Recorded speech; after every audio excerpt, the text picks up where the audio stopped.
Well, that starts with my life story. Okay, not my life story, but my story can be summed up in probably one sentence. That will make this really short. Well, that didn't turn out as planned. That's the one sentence. And I think that started for me when I got divorced.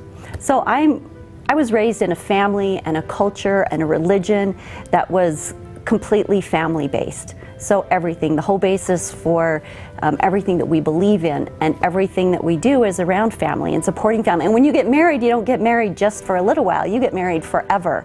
So that's a really big deal. So for me to get divorced was a first really, oh my gosh, I have to live with that. I have to tell people that I got divorced.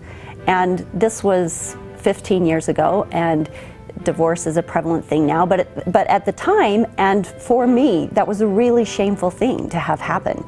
And then a few years later, I got married again, and that relationship became abusive and difficult, and it also resulted in another divorce. So now, not only do I have one divorce, but now I have two. And part of the really difficult parts of adjusting to that was, how do I claim that? How do I, now I have to tell people I've been divorced twice. Well, to complicate it, a few years after that divorce, I ended up getting married again for a third time. And this one, bizarre as it is, he didn't, after a big wedding, he didn't even move in. It was a long distance relationship. He went back to where he was from and basically just abandoned the whole thing. So despite a big wedding and my brother giving a toast of, now Lori's finally found someone to climb life's mountains with, and all of this big fanfare, now suddenly I'm dealing with what felt to me like a really big humiliation. So not only does everyone know one divorce, two divorces, now there's 3 divorces, and then I'm back in the dating world, and that's the worst place to be because everybody always wants to know who you are and where you've been and what your baggage is. And then you have to tell your life story, and it's, yeah, I've been divorced 3 times, which as far as I was concerned was so filled with shame and so filled with failure. And it's something that you can't ever explain to anybody. It's something that it doesn't matter.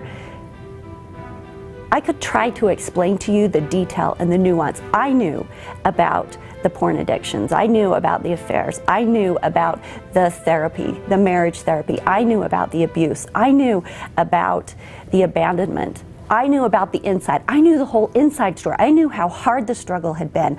I knew about the deep love and the times on my knees crying so hard that I couldn't even breathe. I knew about the whole struggle, but nobody else is ever going to know about that. There's no way for me to let you know what my experiences were.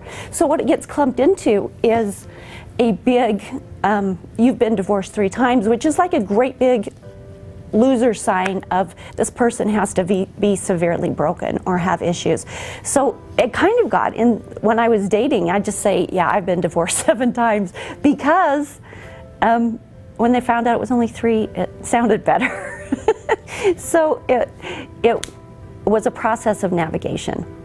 Well, all of this was really hard for me because it wasn't really a thing that in my culture or my religion or my family. Now, none of the people within those spheres were unkind to me, but for me, I knew what the expectation was, and for me, I knew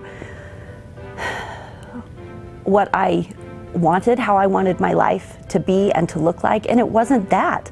My life wasn't what it was supposed to be. I was a good girl, and I tried to do everything right all the time. Not that I did, but I tried. I gave my best effort. And how did I end up with this super messy, broken space that made me feel like a complete loser? And I had to come to grips with that.